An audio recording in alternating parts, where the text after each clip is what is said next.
Hello guys, morning, happy weekend.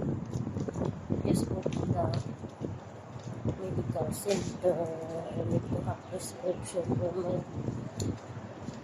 maintenance medicine for 3 months.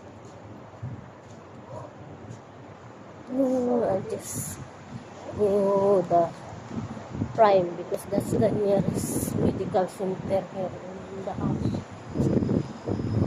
It's easy to come home.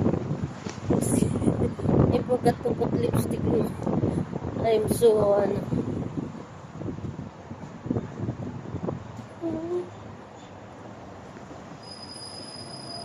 later I have assembly meeting for in the sharing volunteer.